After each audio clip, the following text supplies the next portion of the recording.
स्तरीकरण से संबंध आप समझ सकते हैं कि समाज में एक प्रकार का परत, एक अधिक्रम, एक इसका तुलना से जब किया जाता है सामाजिक स्तरीकरण की, तो धरती की सतह में चट्टान की परत से की जाती है। जैसे जिसमें कि कई परत दर परत शामिल होते हैं, तो वही हुआ स्तरीकरण, कई एक स्तर पर।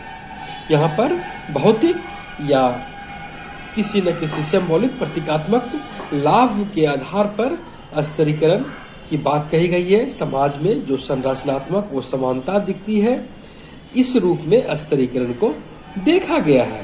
स्तरीकरण असमानता के रूप में परिभाषित किया गया, लेकिन असमानता ये है नहीं, असमानता अलग है, स्तरीकरण एक अलग चीज है। किसी भी समाज को यदि आप देखें तो सामाजिक व्यवस्था में कई तरह के कई स्तर पर लोग आपको दिखते हैं।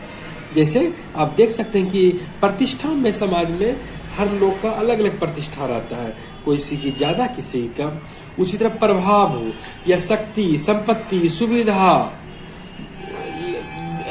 धन, विद्या, इन कई एक चीजों के बारे में आप देख सकते हैं समाज में कि सबका एक लेबल होता है और वह अस्थायी रूप से होता है। ऐसा नहीं कि तुरंत वो बदलने वाली होती है, उनकी इस सबों की एक परिस्थिति बनती है और उस आधार पर वो समाज में अपनी भूमिका का निर्वाह करते हैं, जिससे उनका एक अपना एक स्तर निर्धारित हो जाता है। इसी को हम लोग सामाजिक स्तरीकरण कहते हैं।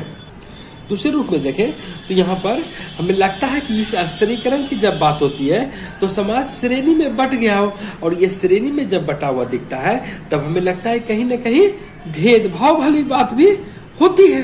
और समाज में यदि आप देखें तो आपको लगेगा कि शक्ति और लाभ की असमानता हमारे समाज शास्त्र में, हमारे समाज में दिखती है।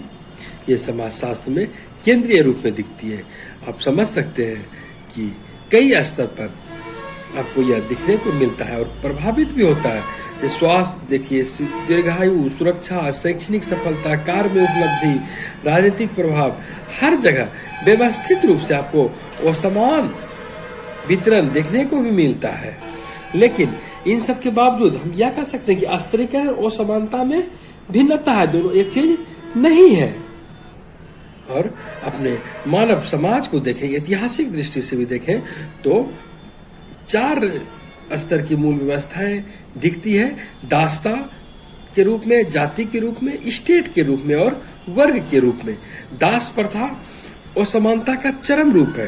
आप यह देख सकते हैं कि कई जगह जो है प्राचीन ग्रीस और रोम में जो है दास प्रथा चालू थी। इंसान को इंसान नहीं समझा जाता, उसे दास, व्यापार की वस्तु समझा जाता, उसे बेचा जाता था, क्रय विक्रय उसका होता था। और इस तरह जो है अमेरिका के दक्षिणी राज्य में भी ऐसी बातें दिखती है। हालांकि आप अभी भी कहीं कहीं देख सकते हैं बंधुआ मजदूर वाली बात आप सुने होंगे, दिन रात उसी के अनुसार काम करना। तो इस तरह की प्रथा हालांकि अब धीरे धीरे सब जगह से खत्म हो रही है, अपने यहाँ से भी खत्म हो रही है, संसार से भी खत्म हो रही है। लेकिन फिर भी यदा कदा आपको इस बंधुआ मजदूरी जैसी कुव्यवस्था के दर्शन हो जाते हैं। बच्चे को भी बेच दिया जाता है। और एक दूसरी स्थिति जो यहाँ दिखाई गई है, स्टेट जो सामंतवादी व्यवस्था जब यूरोप में थी, उसके बात कही गई है कि किस तरह सामंतवादी व्यवस्था थी, कुलीनता थी, और वहां पर एक क्षेत्र विशेष को उसके अधीन रखा जाता था। सामाजिक स्तरीकरण में ही वर्ग और जाति के बारे में भी बातें आती है। स्तरीकरण के होने के बावजूद कोई भी चीज जब होती है तो यहाँ पर संसाधन का वितरण समान दृष्टि से होता है। वो समानता की लगती है वो समान रूप से हो रही है, लेकिन यह इस कदर व्यवस्थित कर दिया जाता है ताकि उससे दूसरे को हानि ना हो। और सामाजिक प्रक्रिया में इस तरह ढाला जाता है कि इससे सामाजिक गतिविधि सुचारू रूप से चलती रहे। हम यह भी कह सकते हैं कि जिस समाज में स्तर नहीं है, सामाजिक स्तरीकरण नहीं है, लेकिन वहां भी वो समानता होती है, हो सकती है। आप उदाहरण के रूप में समझ देखिए कि कोई जाति है, हम जाति को एक सामाजिक स्तरीकरण का रूप मानते हैं, लेकिन एक ही जाति में आपको फिर वहां दूसरे दूसरे रूप में मिल जाएंगे, दूसरे वर्ग में मिल जाएंगे। आपको लगेगा कि कोई कम है, कोई अधिक है, तो वहां पर भी असमानता हमें दिखती है। कोई व्यवसायी ही है तो वहां पर भी व्यवसाय का एक समूह ही है, तो उसमें भी आपको व्यवसाय में भी कई स्तर दिखते हैं। तो कहने का मतलब है कि हर जगह आपको यह स्तर दिखता है, यह स्तरीकरण दिखता है, लेकिन असमानता उस स्तरीकरण का एक समूह में भी होगा। यहाँ पर हम यह कह सकते हैं कि स्तरीकरण में असमानता होगी ही होगी, ऐसी बातें नहीं हो सकती, क्योंकि यहाँ पर सभी को समान अवसर दिया जाता है। पुरस्कार का वितरण कार्य संपादन के आधार पर होता है और किसी व्यक्ति का क्रय विक्रय यहाँ पर नहीं किया जाता, ऐसी बातें नहीं होती है।